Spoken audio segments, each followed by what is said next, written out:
ஹல்லேலூயா. தேவனுடைய பரிசுத்த நாமத்திற்கு மகிமை உண்டாவதாக.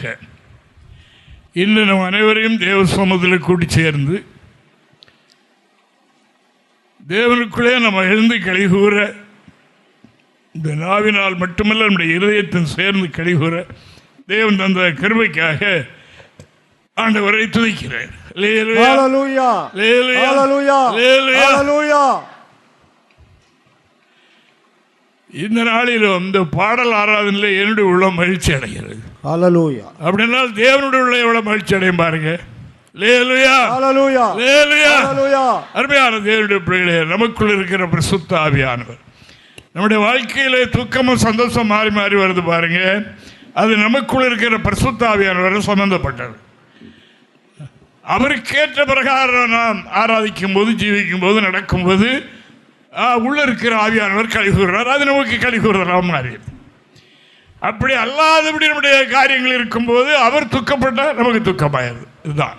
அதே போல இந்த ஆராதனையில் தேவனுடைய பிள்ளைகள் எல்லாரும் பார்க்கும்போது எல்லாரும் பரவசம் அடைந்து கைதட்டி சத்தமாக பாடுகிற ஆவியானவர் அதில் இறங்கி மகிமைப்படுகிற நான் கண்டேன். தேவனுக்கு மகிமை. இந்த நாளில் நான் பார்க்க போகிற சுருக்கமான ஆலோசனை. அன்பான தேவனுடைய பிள்ளைகளை, மனிதனுடைய வாழ்க்கையில் வேண்டிய முக்கியமாக ஒன்று சமாதானம். சமாதானம் இல்லாமல் அவருக்கு வீடு நிறைய செல்வங்கள் இருந்தாலும், வீடு நிறைய பிள்ளைகள் இருந்தாலும், அநேக ஆதரவுகளும் மதிப்புகளும் மரியாதைகள் இருந்தாலும் அவருடைய இருதயத்துக்கு மகிழ்ச்சி இல்லாவிட்டால் ஒரு பிரயோஜனம் இல்லை, இல்லவே இல்லை. மகிழ்ச்சி தான். கூளை குடித்தாலும், அவன் ஒரு கூரை வீட்டில் தங்கினாலும் அவருடைய இருதயத்தில் இருக்கிற மகிழ்ச்சி இருக்கிறது அல்லவா, அதுதான் ஐஸ்வர்யம். அல்லேலூயா. அல்லேலூயா. தேவனுக்கு மகிமை உண்டாவதாக. முதல் ஸ்ரீலங்கா சென்ற போது ராமேஸ்வரத்திலிருந்து கப்பலில் போனோம். 3.5 மணி நேரம் இலங்கையினுடைய முகப்பலவை சேர, அதுக்கப்புறம் உள்ளே போனோம் ரொம்ப தூரம் மணிக்கணக்காக. அப்படி போனோம். இப்போ இறங்கிய போது அங்கே எங்களை அழைக்க வந்தவர் அழைத்து கொண்டு சொன்னார். சென்ற இடத்துல மேலே பார்த்தேன், போர்டில் வாடி வீடுன்னு எழுதியிருந்தது. வாடி வீடு என்றால் எனக்கு விளங்கல. இவர் எங்கே அழைத்து போகிறார் என்று. இலங்கையில் தான் ஏற்பாடத்தில் சுத்தமான தமிழ், பழந்தமிழ். இப்போ நம்ம தமிழ் ரொம்ப ரொம்ப உயர்ந்துட்டு அது பழந்தமிழ் அங்கே இருக்குது. வாடி வீடு என்றால் வாடி களைத்து வருகிறவர்கள் தங்கும் வீடு. அழைத்து சொன்னவர் இது என்ன அர்த்தம் அப்படின்னு கேட்டதுக்கு அர்த்தம் இப்படி சொன்னார். வாடி அதாவது களைத்து போய் வருகிறவர்கள் இழைப்பார். இழைப்பார் ஒரு ஸ்தலம். அங்கே கேண்டீன், பசி சாப்பிட்டுக்கிட்ட தங்கிட்டு அடுத்து பயணம் செய்ய. அதே வண்ணமாக அருமையான கர்த்தருடைய பிள்ளைகளை, நமக்கும் ஆண்டவராகி தேவன் ஒரு வாடி வீடை கொடுத்திருக்கிறார். அதான் தேவனுடைய சமூகம். இந்த உலகத்தில் நாம் எவ்வளவுதான் வாழ்ந்தாலும், அதாவது ஒவ்வொருவருக்கும் ஒரு வகையான பாடுகள், பிரச்சனைகள், அலுவல்களில் பிரச்சனை, வீட்டில் குடும்பத்தில் பிரச்சனை, தனிப்பட்ட வாழ்க்கையில் பல பிரச்சனைகள். இவைகளிலே நமக்கு ஒரு ஆறுதலற்ற நிலை இடையிடையே ஏற்படும். இந்த ஆயுதை மாற்றுவதற்கு தான் என்ன வேணும்? வாடி வீடு வேணும். வாடி களைத்து வருகிற மக்கள் பலனடைந்து மகிழ்ச்சியாக சந்தோஷமாக சொல்லலாம். அதுக்கு தான் அதான் சொல்ற, அங்கே பரிசுத்த ஜெப வீட்டில் அவர்கள் அழைத்து கொண்டு வந்து அங்கே நான் அவர்களை மகிழ பண்ணுவேன். தேவனுக்கு அதுக்கு தான் இந்த ஏற்பாடெல்லாம். அப்படின்னா அது ஒரு நாள் ஒரு அம்மா கேட்ட எனக்கு ஞாபகத்தில் இருக்கு. பழையபடினு சொல்லிக்கொண்டே இருக்கின்றேன். ஆராதனை முடித்து விட்டு நான் இங்கே ஆல்டரில் கொஞ்சம் நின்று அப்படி பார்த்துட்டு போவேன். அப்படி யாராவது ரொம்ப வந்தாங்க ஜெபம் பண்ணி விட்டுட்டும் போவேன். இப்படி இருக்கும்போது அம்மா ஓடி வந்தாங்க. என்னவா ஐயா சமாதானம் இல்லையா அப்படின்னாங்க. அவங்க பரிசுத்தாய் பெற்றவங்க தான், நீண்ட பழைய விசுவாசி. தேவனுக்கு சமாதானம் இல்லை என்று சொன்னாங்க. அவளுக்கு நானும் டக்குன்னு சொன்னேன், நீங்கள் வீட்டில் உங்கள் வீட்டை அவங்க கீழ்பிடிந்து நடங்க அப்படின்னு சொல்லிட்டு ஏதாவது சொன்ன அந்த நேரத்தில் அவர்களும் அப்படியே யாரு போயிட்டாங்க. உண்மையை நான் தியானிக்கும் போது பரிசுத்தாவை பெற்றிருந்தாலும் அதாவது நம்முடைய குணங்களிலே அதாவது மாற்றம் வரணும் என்பது. தேவனுக்கு மகிமை உண்டாவதாக. குணம், உலகத்திலுள்ள எல்லா செல்வத்தை பார்க்கிறோம், நற்குணம் இருக்கிறது அல்லவா, அதனுடைய விலை என்னவா? முத்துக்களை மாதிரி விலை. முத்துக்களை குணசாலியான ஸ்திரீ முத்துக்களை பார்க்கிறோம் விலை உயர்ந்தது. அப்ப இந்த குணத்துக்கு இருக்கிற இந்த ஒரு வீட்டில் ஒரு முத்து இருந்ததுன்னா எவ்வளவு மகிழ்ச்சியா இருக்கும் பாருங்க. அதுக்கு விலை மதிப்பே கிடையாது, ரொம்ப ரொம்ப விலை கூடனது. அது இந்த குணத்துக்கு ஈடாக காட்டியிருக்கிறது. தேவனுக்கு மகிமை. ஆனபடியினால இந்த சமாதானம் நமக்கு கிடைக்க பெற்றிருக்கிற பரிசுத்தாவினால் உண்டாகிற பரலோக மகிழ்ச்சி நம்மள எப்பொழுதும் பொங்கிக் கொண்டே இருக்க என்ன செய்யணுமா? நம்முடைய குணம் சரியா இருக்கும்.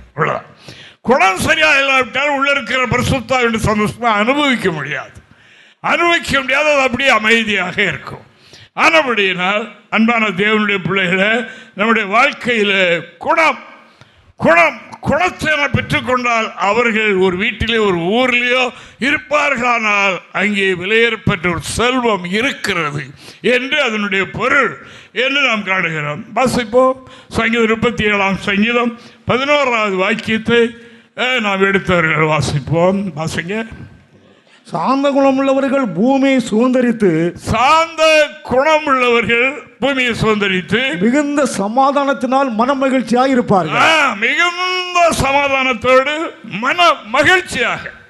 சாந்த குணம், யார்கிட்ட சாந்த குணம் இருக்கிறதோ அவர்களில் இருக்கிற சந்தோஷம், அதாவது மிகுந்த சந்தோஷம் அவர்களை பொங்கி வழியுமா. அவர்கள் எப்போதும் மகிழ்ச்சியாக இருப்பார்கள். இருந்தாலும் இல்லாவிட்டாலும் வாழ்க்கை எப்படி இருந்தாலும் அவர்கள் என்ன இருக்கும்? மகிழ்ச்சியே இருக்கும். தேவனுக்கு மகிமை. அல்லேலூயா, அல்லேலூயா. அன்பான தேவனுடைய பிள்ளைகளே கேளுங்கள். மகிழ்ச்சி குறைந்து போவதற்கு காரணம் குணக்கேடுகள் ஒவ்வொரு வயதிலையும் ஒவ்வொரு சூழ்நிலையிலையும் ஒவ்வொரு இதிலையும் மனிதர்களுக்கு ஏற்படுகிறது. அந்த குணக்கேடு வந்தவுடனே அந்த மெய் சமாதானம் மங்கி விடுகிறது என்று நாம் காணுகின்றோம். தேவனுக்கு மகிமை. ஒரு மனிதன் மெடிக்கல் ஸ்டோரில் போய், அதாவது டாக்டர்கிட்ட போய், ஐயா எனக்கு சந்தோஷமா இருப்பதற்கு ஏதாவது ஒரு மாத்திரை கொடுங்க, எனக்கு எல்லாம் இருக்கு, மகிழ்ச்சி இல்லையே, அதற்கு நீங்க எவ்வளவு நோயாளிகளுக்கு எவ்வளவு மருந்து கொடுக்குறீங்க, அதனால எனக்கு உள்ளத்தில் மகிழ்ச்சி உண்டாகிறதுக்கு ஏதாவது ஒரு மாத்திரை தாங்க. அவர் சொன்னார், அதுக்கு மாத்திரை கிடையாதுப்பா, சரீரத்தில் ஒரு நோயை குணமாக்கத்தான் நாங்கள் படிச்சிருக்கிறோம். அது ஒன்று செய், ஊருக்கு கிழக்க நீ சாயங்காலம் 4:30 5 அளவில் ஊருக்கு கிழக்கு போ. அங்கே ஒரு மரத்தடியில் கொஞ்சம் பேர் கூடுவாங்க, அங்கே போ. அங்கே போனா அந்த சமாதானம் நீ எப்படி இருக்கிறது நேரம். அவர் சொல்லி அனுப்பிட்டேன். இங்கே வந்தார், ஒரு மனக்குட்டியை வந்துட்டார், அங்கே யாரும் இல்லை. கொஞ்ச நேரத்தில் அந்த மலையில் கல் உடைக்கிற மக்கள் எல்லாம் வந்து கூடினாங்க.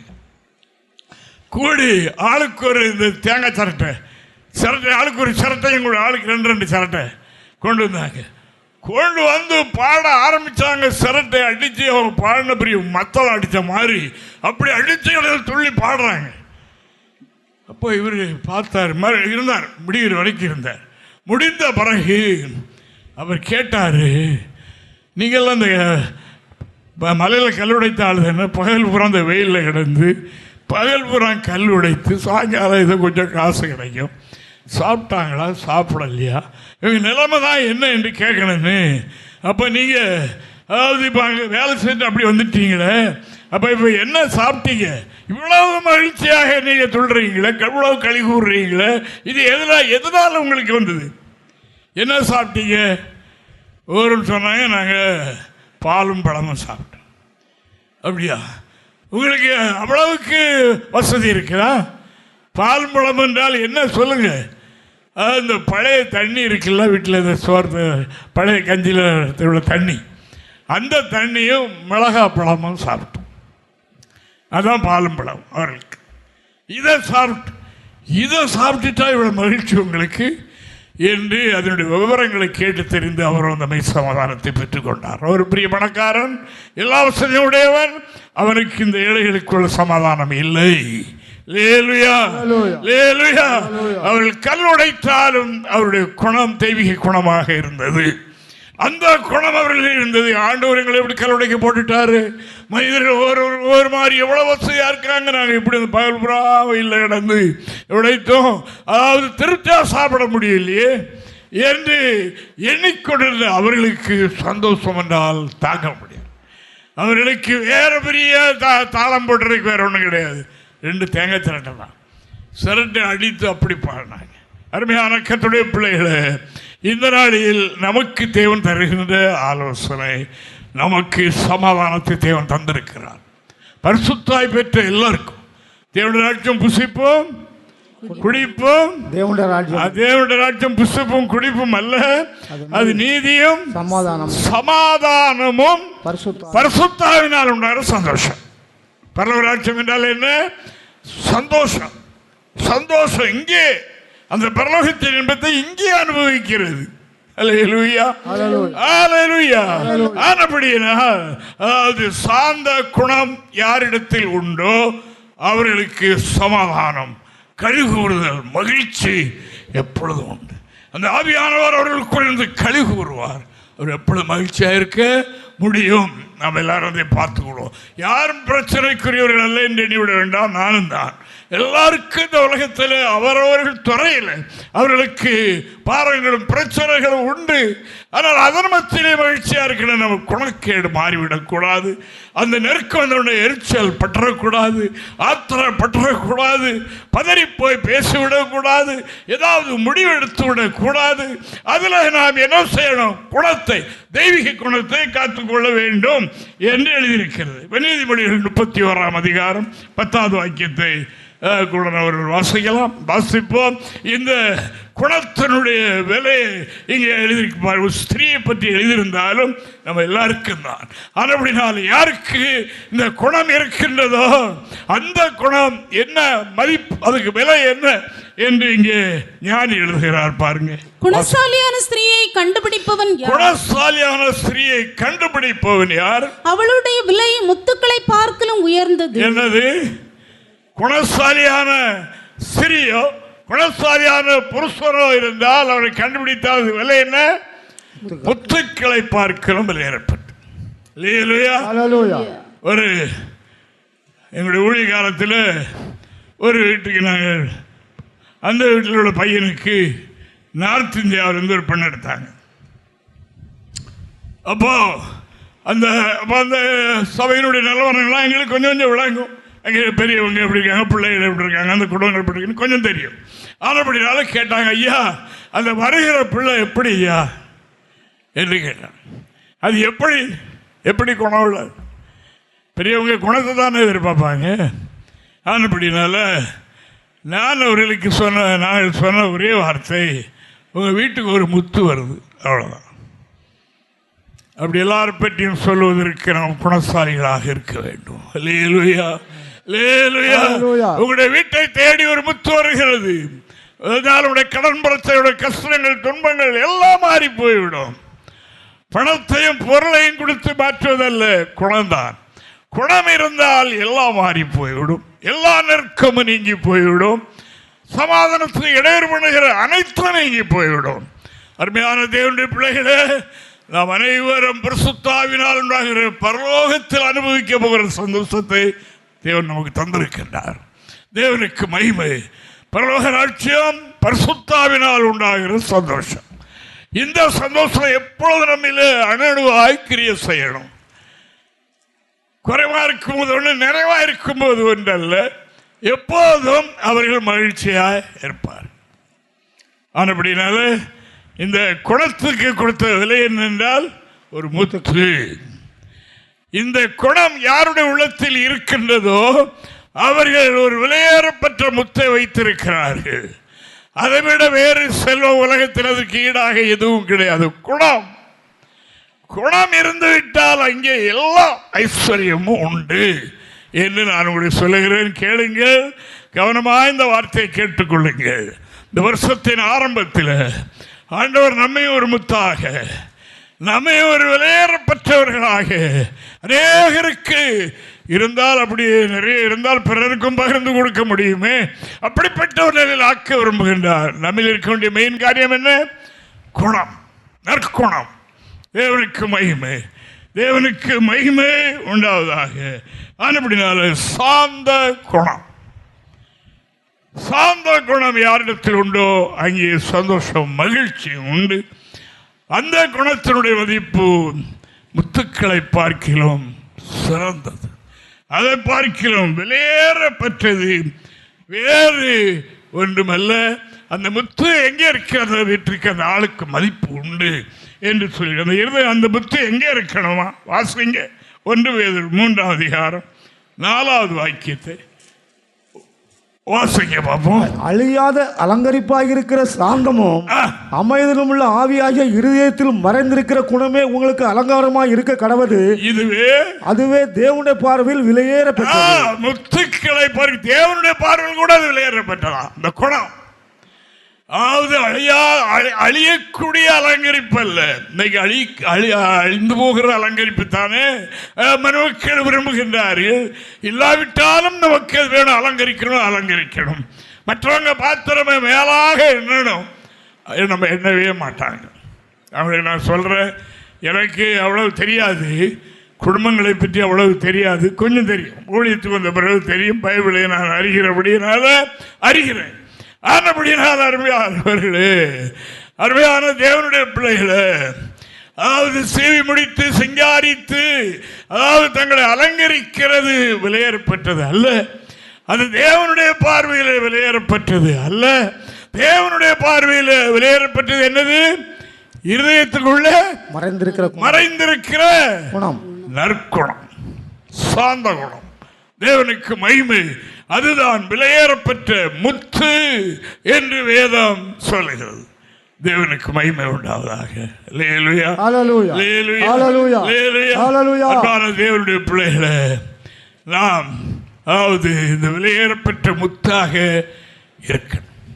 நம்மில இருக்கிற சமாதானம் குன்றி போகாமல் இருக்கணும். பரிசுத்தாய் பெற்ற நமக்கும் அதாவது பாடுகள் உண்டு, அவைகளை முகத்தில் நாம் காட்டக்கூடாது, அவைகளை மற்றவர்கள் அறியத்தக்கதாக இருக்கக்கூடாது. அப்படிப்பட்டவர்கள் நம்மவர்களில் அநேகர் உண்டு என்பதை நான் சொல்லிக் கொள்கின்றேன். தேவனுக்கு மகிமை. கடந்து போன சில நம்பர் 1ஆக இருந்த சிலர் பரலோகத்துக்கும் போயிருக்கிறார்கள். தேவனுக்கு இந்த மாதிரி நான் சொல்றேன்ல, இந்த குணம் படைத்தவர்களாக, சாந்த குணம், எல்லாவற்றிலும் அமைதி, எல்லாவற்றையும் உடனே சாடி பேசுகிறது அல்ல, உடனே அதற்கு எதிர்ப்பு தெரிவிக்கிறது அல்ல, சாந்த குணத்தினால அந்த சமாதானத்தை காத்துக்கொள்கின்றது. ரொம்ப முக்கியம், இதை நாம் காத்துக்கொள்ளணும். நமக்குள்ளே அந்த சமாதானத்தை தருகிற தூய ஆவியானவர் நமக்குள்ளே இருக்கின்ற போதிலும் அடிக்கடி அது இல்லாத போல் நம்முடைய வாழ்க்கை வெறுமையாக காணப்படுகிறது அல்லவா? அதற்கு காரணம் நம்முடைய குணக்கேடுகள். அதாவது வேலை பார்க்கிற இடத்துல, படிக்கிற இடத்துல, பயணம் செய்கிற இடத்துல, குடும்பத்தில், எல்லாவற்றுக்கும் நமக்கு பைபிளில் எழுதி தந்திருக்கின்றது. இதை பற்றி ஒழுங்காக நம்ம கடைபிடிப்போம் என்றால் எப்படி ஆகுமா? நமக்குள்ளே சமாதானம் எப்படி இருக்கும்? நதியை போல, சமுத்திரத்தின் அலையை போல அந்த சமாதானம் இருக்குமா? சமுத்திரத்தின் அலை பொங்கி வந்தால் எப்படி வருது பாருங்க. நதியை திறந்து விட்டால், நதியில தண்ணீர் திறந்து விட்டால் நதி எவ்வளவு இறைச்சல் போட்டு போகுமோ, அப்படி தேவன் கொடுக்கிற தந்திருக்கிற சமாதானம் எல்லாருக்குள்ள அந்த சமாதானம் இருக்குது. தேவனுக்கு மகிமை. நம்மில் இருக்கிற குணக்கேடுகள், சாந்தமற்ற அந்த குணங்கள் நீங்கணும். இந்த வருஷத்தில் அப்படி ஆகி நாமும் ஒரு விலைமதியாத செல்வமாக காணப்படணும். நம்மளை பார்த்து மற்றவங்க சொல்ல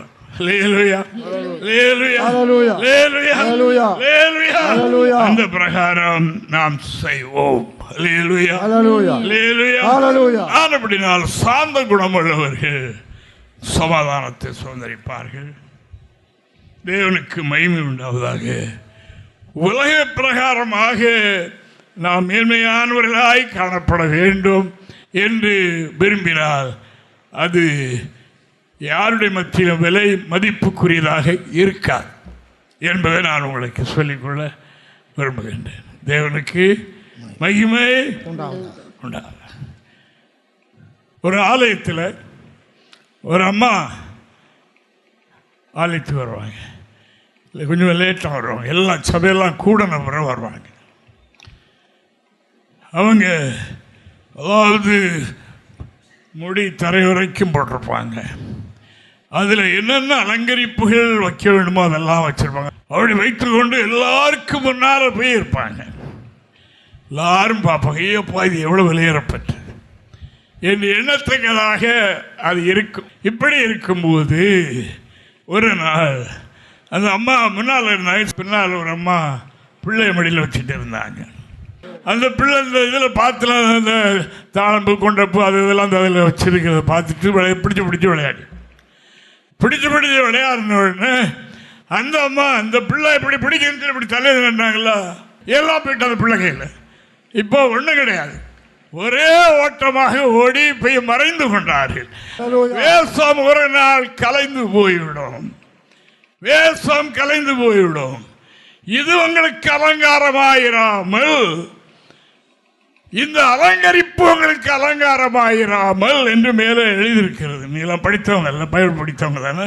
தேவனுக்கு மகிமை. இது உங்களுக்கு அலங்காரமாயிராமல் இருதயத்தில் மறைந்திருக்கிற கற்பு நாணம் இதெல்லாம் எழுதியிருக்கிறது அல்லவா, இதுதான் தேவனுடைய பார்வையில் விலையேறப்பட்டது. குணசாலேஸ்வரி முத்துக்களை பார்க்கிற விலையேறப்பட்டவள். இப்போ பெண்களுக்கு மட்டும் நான் இது சொல்லாமல் எல்லாருக்கும் தான் அந்த வசனம். எல்லாரும் குணமுடையவர்கள் யாரோ அவர்கள் அதாவது விலையேறப்பட்ட வைரக்கல்லுக்கு ஒப்பாக மதிக்கப்படுகின்றார்கள். அவன் ஏழையாக இருக்கலாம், எப்படியும் இருக்கலாம். தேவனுக்கு மகிமை உண்டாவதாக. அன்பான தேவனுடைய பிள்ளைகளே, இன்று சமாதானத்தை பற்றி இந்த வார்த்தையை உங்கள் மத்தியில் வைக்க கர்த்தர் சொன்னார். உங்களில் அநேகருக்கு நான் பரிசுத்தாய் பெற்றிருந்தோம், துக்காட்கொண்டு உலகத்தாரை விட மோசமாகி விடுகிறோமே என்று உங்களுக்கும் கவலை இருக்கிறது. பல வருஷமாக புது வருஷத்துக்குள்ளே வந்திருக்கின்றோம்.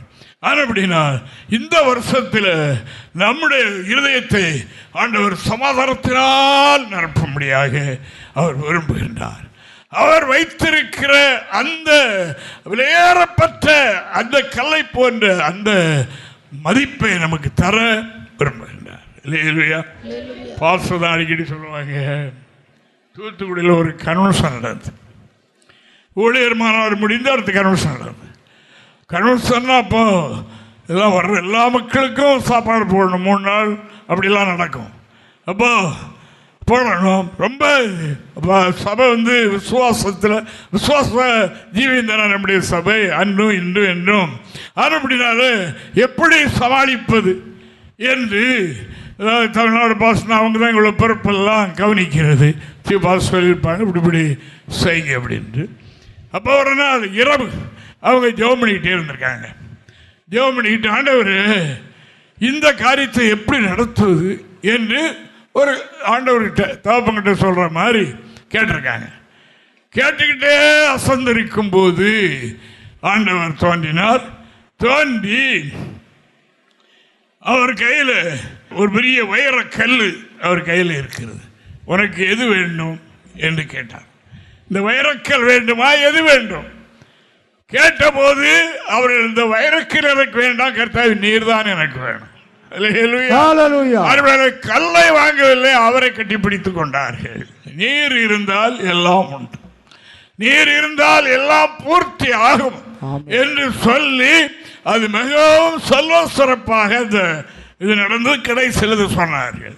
வெறுங்கையோடு ஆரம்பித்தோம், கர்த்தர் இவ்வளவு பெரிய காரியம் செய்து விட்டார் என்று. ஆனால் அன்பான தேவனுடைய பிள்ளைகளே, இந்த நாளிலும் நாம் ஏழையாக இருக்கலாம், அன்றாடு நாம் வேலை செய்து பிழைக்கிறவர்களாக இருக்கலாம்.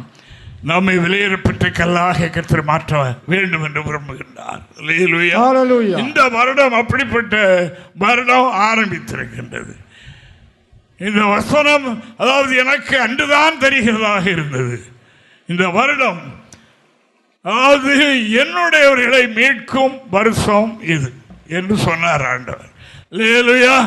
தேவனுக்கு மகிமை. அப்படினால் அவரை நம்பியிருக்கிற தேவனுடைய பிள்ளைகளை பரிசுத்த ஆவி பெற்றிருக்கிற நம்முடைய வாழ்க்கையை ஆண்டவர் உயர்த்த போகின்றார்.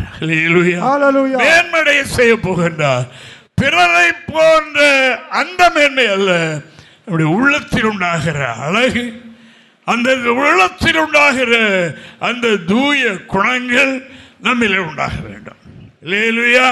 அந்த குணம் வஞ்சகமில்லாத அருமையான குணம் நம்முடைய உள்ளத்தில் இருந்தால் அது வைரக்கல். அது கல்லை பார்க்கிறோம் விலையேறப்பட்ட அந்த செல்வத்தை விட உயர்ந்தது. அதுவே தேவனுடைய பார்வையில் விலையேறப்பட்டது.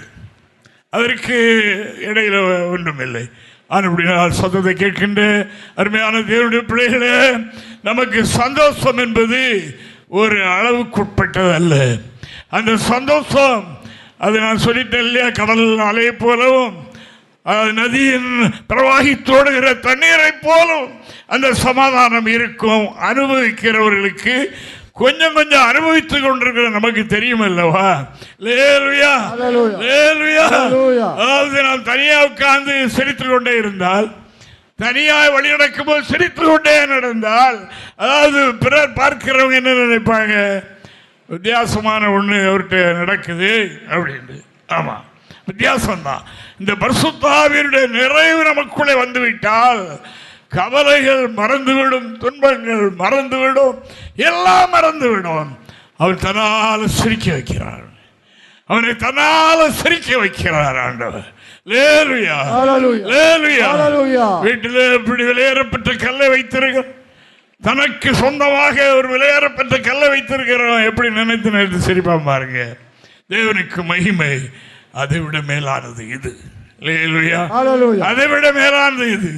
அப்படின்னா நம்ம எல்லோரும் சபை கூடி வரும்போது கையடிங்கன்னு சொல்ல வேண்டிய தேவையே கிடையாது. சோத்திரம் பண்ணுங்க என்று சொல்ல வேண்டிய தேவை கிடையாது. இன்றைக்கு பாருங்க, எல்லா 4 பாட்டிலையும் பரவசமாக இருந்தது.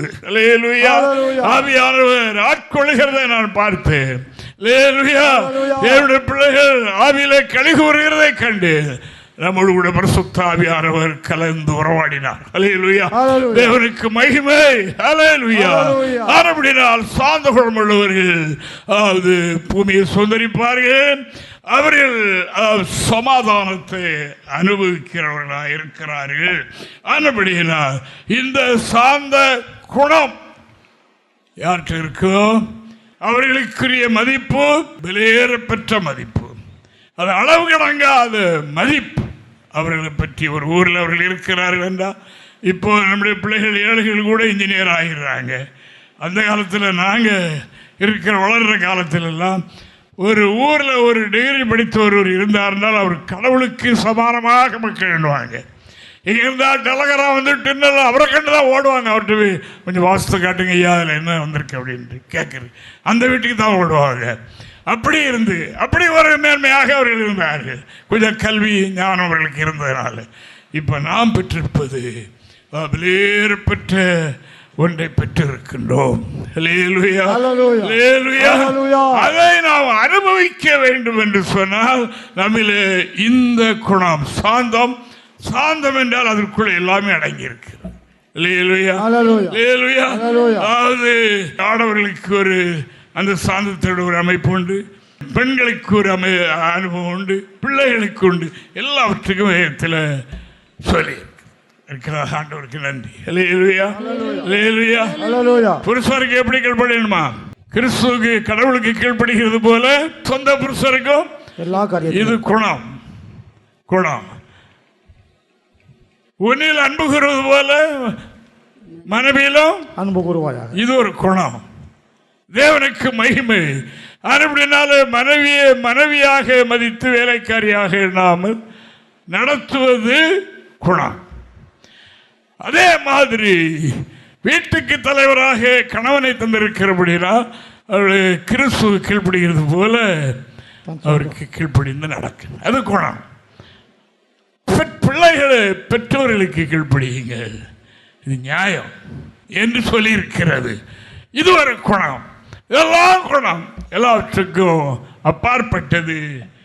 அதாவது உங்களை நடத்துகிறவர்கள் உங்கள் ஆத்மாவுக்காக உத்தரவாதம் பண்ணுகிறவர்கள் ஆனபடியினால் அவர்கள் துக்கத்தோடு நம்மளுக்காக ஜெபம் பண்ணுவார்கள். கண்டிப்பாக ஜெபம் பண்ண அவருடைய கடமை செய்யலாம். பாவம், உங்களுக்காக நான் ஜெபம் பண்ணாமல் போனால் அது பாவம் என்று சொல்லியிருக்கின்றது. ஆனால் அவர் அதை செய்வார், துக்கத்தோடு செய்தால் புரோஜனப்படாது. இப்படிலாம் இருக்கு. ஆனால் குணத்தை பற்றி நான் பார்க்க போனால் நிறைய இருக்கு. ஆனபடினால் அருமையானவர்களே, தேவன் நியமித்திருக்கிற பிரகாரம் நம்முடைய குணங்கள் அமைந்திருக்கும் போது நாம் ஒரு குணசாலியான ஸ்திரீ முத்துக்களை பார்க்கிலும் பெற்றவர்.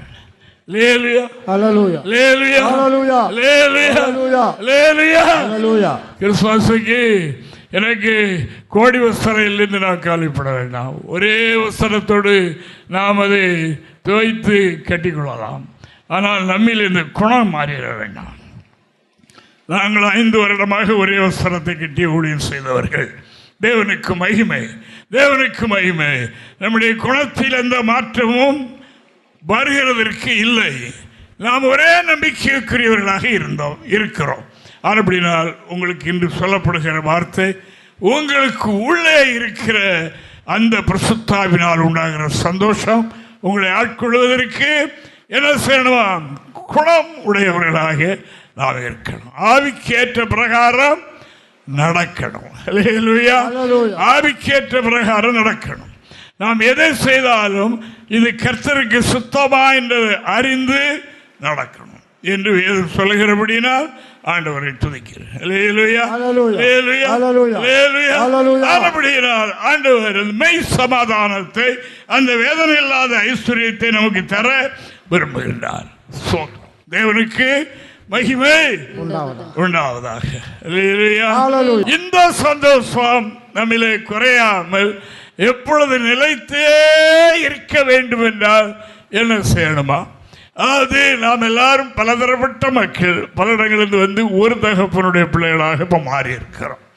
இது இன்றைக்கு பிற இடங்களில் இல்லை என்பது நானும் பல இடங்களுக்கு போய் வந்தவன். நம்முடைய சபை ஆரம்பிப்பதற்கு முன்னால் 65வது வருஷத்திலேயே நான் இந்த ஓட்டத்தை ஆரம்பித்தேன். தேவனுக்கு மகிமை உண்டாவதாக.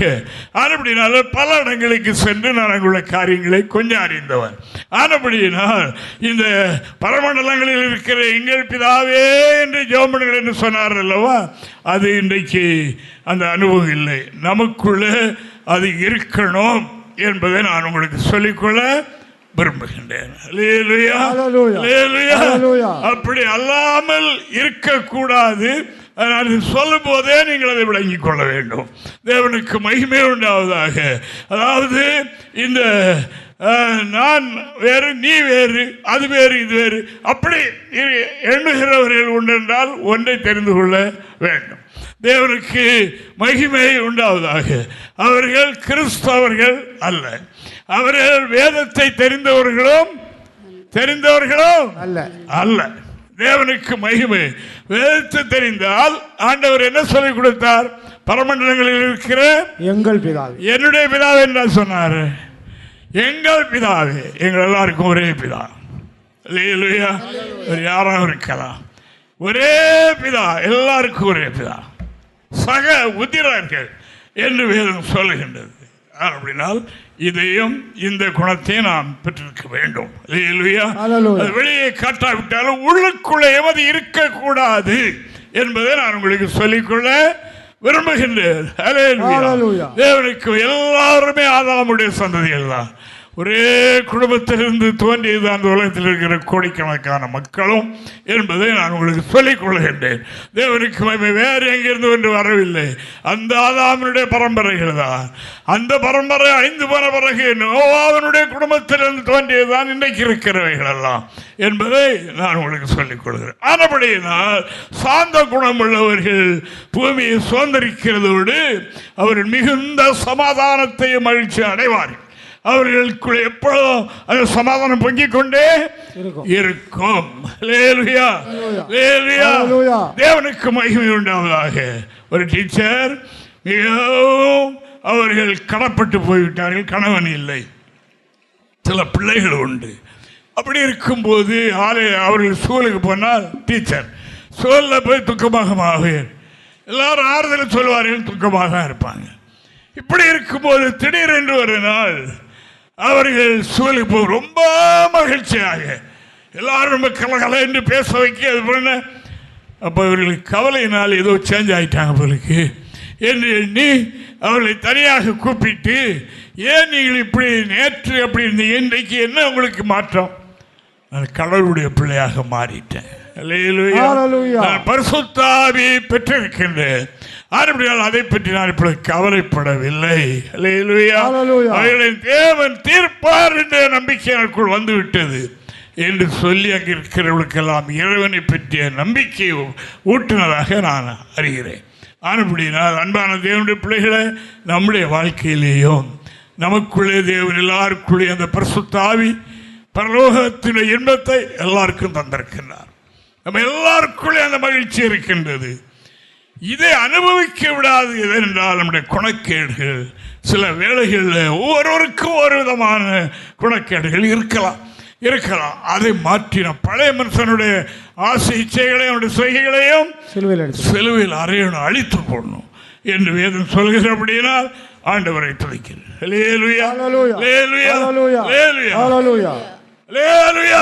தேவனுக்கு மகிமை உண்டாவதாக. அப்படினால் அன்பான தேவனுடைய பிள்ளைகளை, நாம் இந்த நாட்களில் கொஞ்சம் கவனமாக இருந்து நமக்குள் இருக்கிற மகிழ்ச்சியை பெருக்கிக் கொள்வோம். அந்த குணசாலியான அந்த ஸ்திரியை போல, அந்த குணசாலியான ஆத்மாவை போல நான் ஒரு விலையேறப்பட்ட சுலமாக வேண்டும். புறம்பான அலங்கரிப்பை, புறம்பான மதிப்பை, மரியாதையும் தேடாமல் உள்ளத்தில் மறைந்திருக்கிற அந்த குணத்தை நான் தேடுவேன். அதுவே உடைய பார்வையில் விலையேற பெற்ற செல்வம் என்று சொல்லி இருக்கிறது அல்லவா? அந்த செல்வத்தை நான் பெற்றுக்கொள்ள இறைவன் நமக்கு உதவி செய்வாராக. தேவனுக்கு மகிமை உண்டாவதாக. அந்த பிரகாரம் நாம் செய்வோம். தேவனுக்கு மகிமை. நான் எப்படி இருக்கிறது கர்த்தர் சொல்கிறார். நீங்கள் இதை கற்றுக்கொள்ள வேண்டும் என்று சொன்னால் என்னிடத்தில் வந்து கற்றுக்கொள்ளுங்க.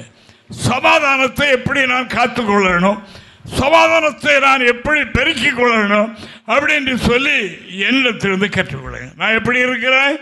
சாந்தமும் மனத்தாழ்மையுமாய் இருக்கிறேன். ஆனபடியினால் என்னிடத்தில் வந்து கற்றுக்கொள்ளுங்கள். என்னுடைய நுகத்தை உங்கள் மேல் ஏற்றுக்கொள்ளுங்கள், அது லகுவாக இருக்கும் என்று சொல்லுகின்றார். யாருக்கு சொல்லுகிறார்? 10வது வாக்கியத்தில், அதாவது வாசங்க மத்தேயு 11ஆம் அதிகாரம் 28-29 கூட சேர்த்து வாசங்க. வருத்தப்பட்டு பாரம் சுமக்கிறவர்களே, நீங்கள் எல்லாரும் என்னிடத்தில் வாருங்கள், நான் உங்களுக்கு இளைப்பாறுதல் தருவேன். நான் சாந்தமும் மனத்தாழ்மையுமாய் இருக்கிறேன். என் நுகத்தை உங்கள் மேல் ஏற்றுக்கொண்டு என்னிடத்தில் கற்றுக்கொள்ளுங்கள், அப்பொழுது உங்கள் ஆத்துமாக்களுக்கு இளைப்பாறுதல் கிடைக்கும். என் நுகம் மெதுவாயும் என் சுமை லகுவாயும் இருக்கிறது என்றார். தேவனுக்கு மகிமை உண்டாவதாக.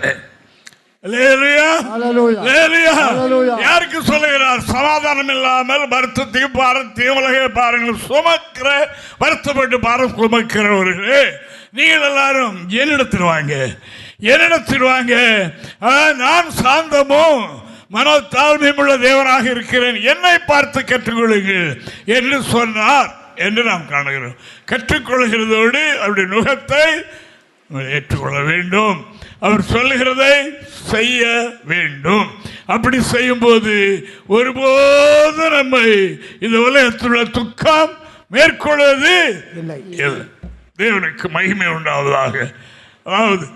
அதாவது நம்ம நிறைய பேரை அடக்கம் பண்ணியிருக்கோம். சோமக்கரே அப்படி பண்ணிட்டு வருவேன். நான் பாஸ்டரோட எப்பொழுது இருப்பேன்.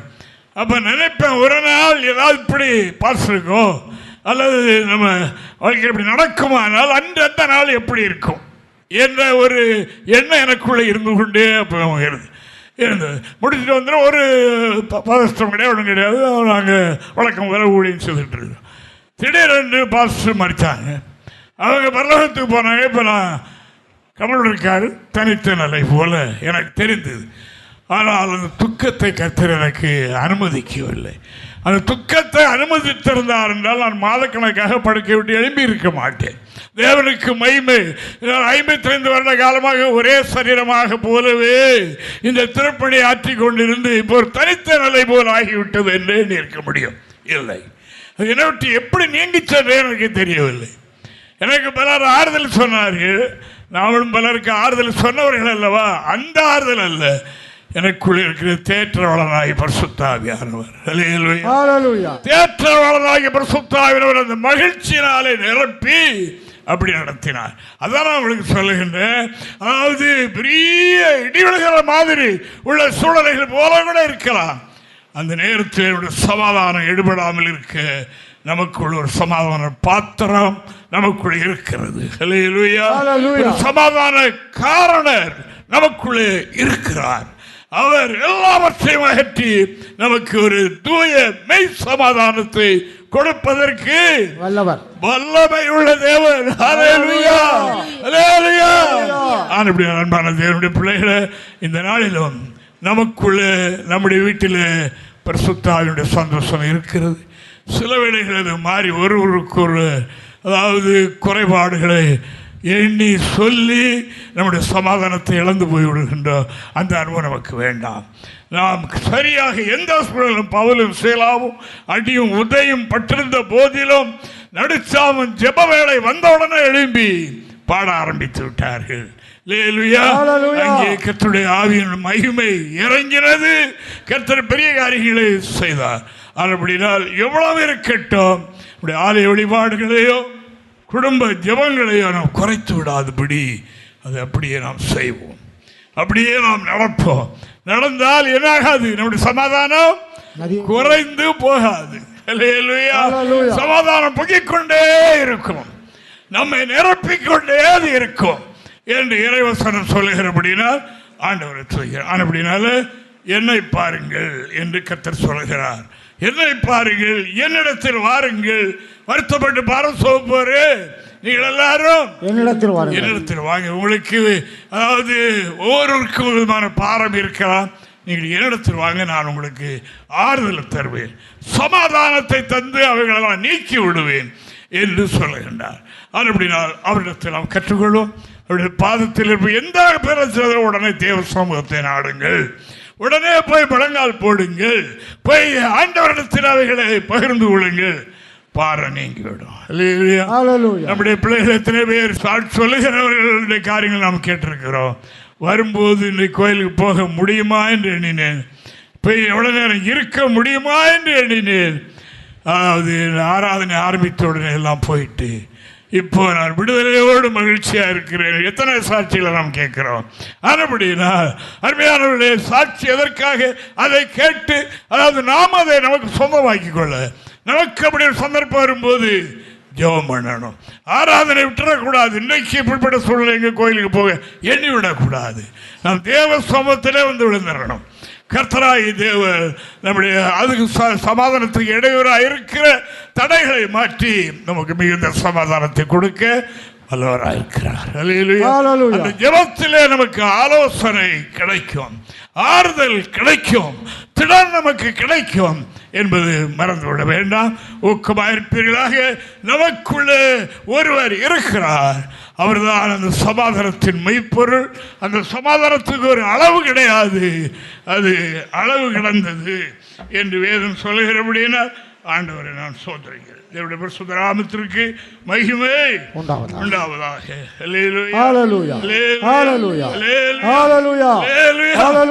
இந்த சமாதானத்தை பெற்றிருக்கிற நாம் சமாதானம் இல்லாத ஒரு வீட்டுக்கு சென்றோம் என்று சொன்னால் இங்கே இருக்கிற சமாதானம் என்ன செய்வோம், அங்கேயும் கிரியை செய்யும். தேவனுக்கு மகிமை உண்டாவதாக. நீதிமன்ற உள்ளத்திலிருந்து ஜீவனுள்ள நதிகள் புறப்பட்டு ஓடும், அங்கேயே கட்டுப்பட்டு கிடக்காது. புறப்பட்டு ஓடனா அதில் என்ன செய்ய, ஓடுற இடத்துல தான் செழிப்பு உண்டாக்கிறோம் இல்லையா? ஆனால் அப்படினால ஆண்டவர் நம்முடைய சீடர்களுக்கு சொல்லியிருந்தார், நீங்கள் ஒரு வீட்டுக்குள்ளே போகும்போது அந்த வீட்டுக்கு என்ன செய்யணும், சமாதான வாழ்த்தலை கூறுங்க. அப்போ உங்களுக்குள்ள இருக்கிற சமாதானமும் அங்கேயே அவர்களுக்குள்ளே கிடைக்கும். அது பாத்திரவானா இருந்தால் கிடைக்கும், இல்லாவிட்டால் கிடைக்காதுங்கிறார் அடுத்த சப்ஜெக்ட். ரெண்டாவது, ஆனால் இந்த சமாதானத்தை நிறைவாய் பெற்றவர்களுக்கு கொடுத்திருக்கிற ஆலோசனை என்றால் அந்த வீட்டுக்கு வாழ்த்தலை கூறணும். அந்த கிருபையை நமக்கு தராவிட்டாலும் அதுக்குரிய வார்த்தைகளை சொல்லணும், அவளுக்கு நம்பிக்கை ஊட்டணும். கவலைப்படாத சகோதரனே, கவலைப்படாத சிஸ்டர், ஆண்டவர் இருக்கிறார், இதெல்லாம் மாற்றி விடுவார், வாங்க ஜெபம் பண்ணுவோம். இப்படிப்பட்ட நிலையில் இந்த சமாதானத்தை பெற்ற நாம் இருக்க வேண்டும். நான் 2-3 பேர் சேர்ந்து நம்முடைய பாடுகளை பேசுவோம், உங்களுக்கு அப்படி எனக்கும் அப்படித்தான், இப்படி சொல்லாதபடி நாம் அங்கே சமாதான வாழ்த்துதலை கூற வேண்டும் என்று இறைவாக்கு சொல்லுகிறது. லூக்கா 10:5-6 கூட ஒரு வீட்டில் பிரவேசிக்கிற போது இந்த வீட்டுக்கு சமாதானம் உண்டாவதாக என்று முதலாவது சொல்லுங்கள். நிறைந்த சமாதானத்தை பெற்றிருக்கிறவர்களுக்கு சொல்லுகிற காரியம் என்னென்றால், நீங்கள் அந்த வீட்டுக்குள்ள போகும்போது இந்த வீட்டுக்கு சமாதானம் உண்டாவதாக என்று சொல்லுங்கள். சமாதான பாத்திரன் அங்கே இருந்தால் நீங்கள் கூறின சமாதானம் அவனிடத்தில் தங்கும். தேவனுக்கு பயம் மற்றபடி எழுதியிருக்கிறது. சமாதானம் இங்கே சமாதானத்தை பெற்றிருக்கிற நமக்கு சொல்லப்பட்டது என்றால் அந்த வீட்டுக்கு சமாதானத்தை சொல்லுங்க. அப்படி இல்லாவிட்டால், அதற்கு அவர்கள் தகுதியுள்ளவர்கள் இல்லாவிட்டாலும் உங்க பின்னாலே வந்துவிடும். அது ரெண்டாவது. தேவனுக்கு மகிமை.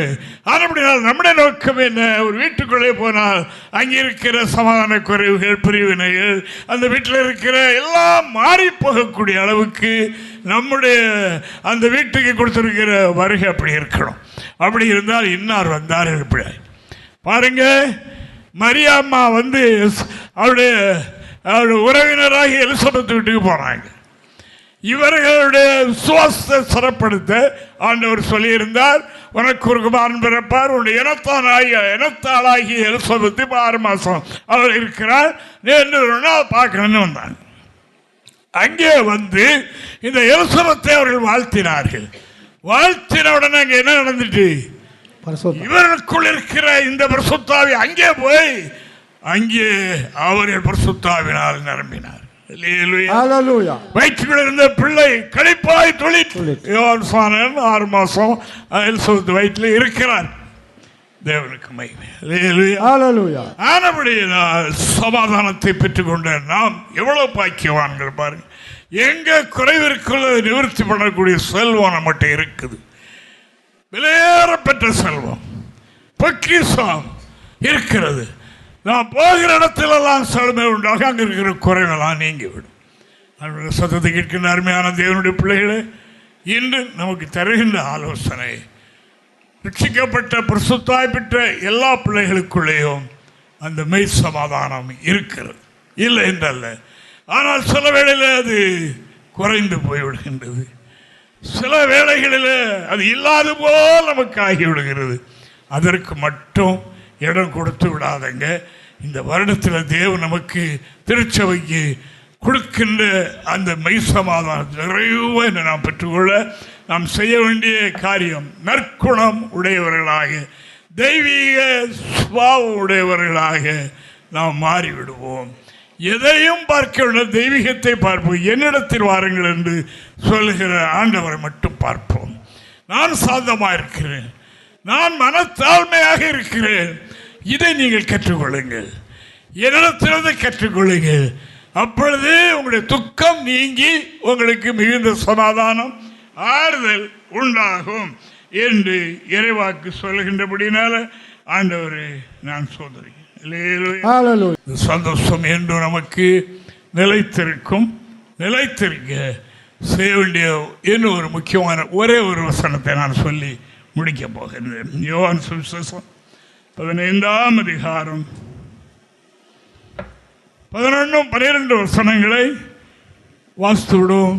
என்னுடைய சந்தோஷம் உங்களில் நிலைத்திருக்கும்படிக்கும், நான் ஏற்கனவே சந்தோஷம் தந்திருக்கிறேன் அல்லவா, அந்த சந்தோஷம் நிலைத்திருக்கும்படியாகவும், உங்கள் சந்தோஷம் நிறைவா இருக்கும்படி, இந்த சந்தோஷம் நிலைத்திருக்க, அப்புறம் இரண்டாவது நிறைவாயிருக்க இவைகளை உங்களுக்கு சொன்னேன். இவைகளை வாசிங்க. நான் உங்களில் அன்பாயிருக்கிறது போல நீங்களும் ஒருவரில் ஒருவர் அன்பாயிருக்க வேண்டும் என்பதே என்னுடைய கற்பனை. எதுக்கு? அவர்கள் பெற்றிருக்கிற சந்தோஷம் நிலைத்திருக்க, அது நிறைவாயிருக்க. நீங்கள் பரிசுத்தாய் பெற்றுக்கொண்ட பிள்ளைகள் எல்லாம் ஒரே சரீரமாக எண்ணி ஒருவரை ஒருவர் பகைக்காமல், உள்ளத்தில் ஒருவர் வெறுக்காமல், வேறு கண்ணோட்டத்தோடு பார்க்காதபடி தெய்வீகத்தோடு பார்ப்போம். எல்லாம் ஒரே சரீரம், ஒரு தகப்பனுடைய பிள்ளைகள். இங்கே பல வீடுகளில் இருந்தாலும் அங்கே ஒரே ராட்சியத்துக்கு போவதற்காக நாம் முன்குறிக்கப்பட்டு அழைக்கப்பட்டிருக்கின்றோம். இதை மட்டும் நாம் மனதில் வைத்துக்கொண்டு நம்முடைய சந்தோஷம் நம்மள நிறைவாக இருக்கணும்.